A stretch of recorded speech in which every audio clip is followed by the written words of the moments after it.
newsletter many of you probably get, and I got an email back from Vivian Myers, probably going to say, I want to meet with you. And that was about 6 years ago, I think. And, we just had a lot in common. It was interesting. And a couple of years ago, in 2016, she called me up with her daughter, Sarah. Sarah, where are you? Sarah Cohn. And they own property in Queens Plaza South. She said, I got a storefront. I can't rent it out for a few months. Do you want to use it for something for Queens? So the Made in Queens concept, MIQ, that we sell and market Queens-made products, jewelry, artisan products, began. And many of you saw our pop-up store. And without Vivian's influence, Vivian's wherewithal, it wouldn't have happened. We knew it was a pop-up, so it wasn't permanent. It was just for 6 months. But out of that came the MIQ concept. Now we sell products at LaGuardia Airport, at pop-up shops, and it's really become a thing. We just got off the phone today, Michael Gillen and I, who does the MIQ program for us. We're going to probably expand at the airport down the road. So, but it wouldn't happen without a phone call from Vivian Myers 6 years ago. And I want to bring her up because she's an extraordinary story. She's the second of a third generation woman in business. And tonight her granddaughters are here. I want to introduce them. Lily Myers,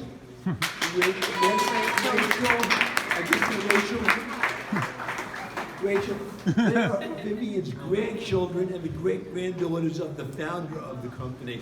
And it's rare in the city to have a family-owned business for 2 generations. 3 is remarkable, and hopefully there'll be a 4th woman-owned. So Vivian, without further ado, and if you'd like to hand the microphone to Vivian.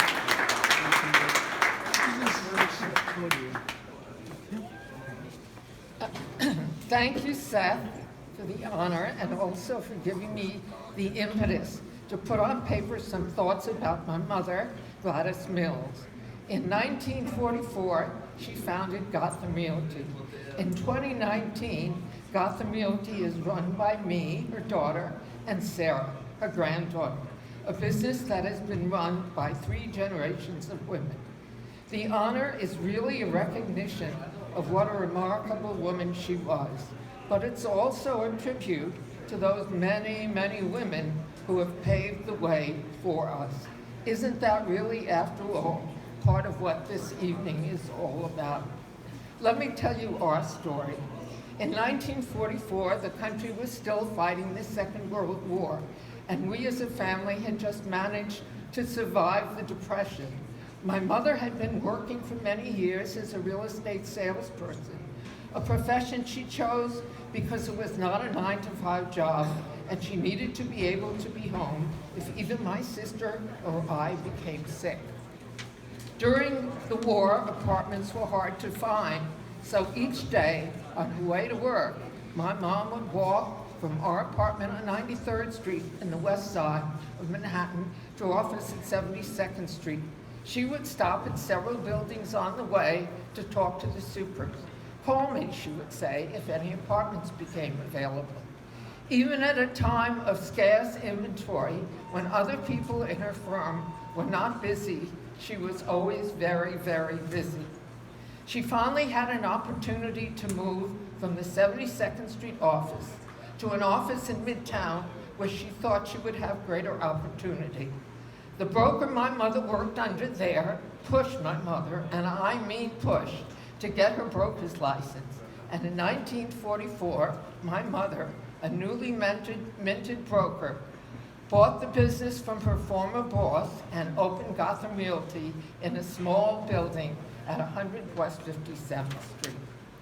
Picture a little 3-story building between 2 much larger and opposing buildings. My mother's office on the 2nd floor had a big floor-to-ceiling glass window. At night, she often worked late, so the light was on. There was a square of light against the black background of the dark buildings. From the street, you could see a woman sitting at her desk and talking on the telephone. She was visible both day and night, and she became a fixture in the neighborhood. She went from renting apartments to selling apartments and then to selling buildings, and even buying buildings. She was a broker for a building not far from here in Long Island City. When she came to the closing, the buyer did not show up. The seller was anxious to sell the building, so he asked my mother if she wanted to buy it. As many of you know, Long Island City was pretty scruffy in those days. But my mom thought, a block on either side to a major subway stop. Wonderful visibility from the elevated trains that run by Queens Plaza, and under 10 minutes from Manhattan. Okay, she said, work with me so I can do it, and I will buy it. So he did work with her, and she did buy it. Did she envision what would become of Long Island City? Not exactly. But the three magic words in the real estate business are location, location, location. And she thought that location had that magic. She was smart, hardworking, and willing to take chances. Because she was creative, she found a way to execute when she had the opportunity. That might sound like the description of a woman who had no time to be a mother. That was certainly not the case. I always felt loved and listened to and safe. I don't know how she did it. I don't know how she did it. Even with her success in a very competitive business, she never stopped being a very nice person. My children, my grandchildren, and I still quote her all of the time. My story's not so interesting. I was a suburban mom with 3 children when my mother pointed out to me that she had a wonderful business that I might want to join. I felt that I could not leave my kids in the suburbs without transportation. My children were teenagers at the time, but when Sarah, the oldest, got her driver's license, I could do it. Soon Sarah was the driver, my middle son Freddie did the laundry, and Andy, the youngest, did the cooking. My husband Herb and I commuted from Connecticut to New York every day. So that explains 2 generations. Sarah started out on Wall Street as a trader and was successful for many years. One day she said to me that she was thinking of changing careers. We agreed that she could come to the office and see if she liked it. Guess what? It's now over 10 years since Sarah joined Gotham Realty. So here we are. I'm not finished, but I'm almost finished, so don't give up.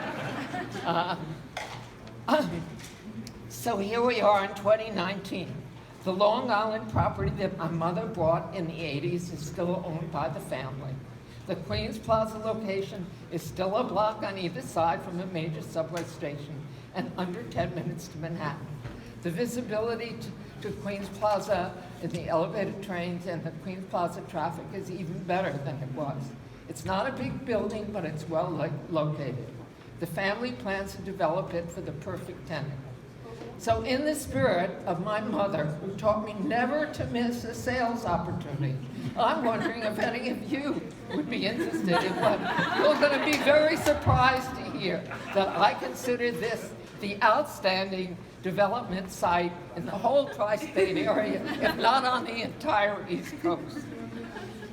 We believe that those character traits that started our family business are just as valid today. Hard work, discipline, creativity, and a willing to take chances. And of course it helps to have that mysterious other thing, luck. Luck comes in many surprising ways, and we have had the additional good fortune because as a family, we like each other, and we like working together. So my family and I accept this honor on behalf of a really fabulous woman.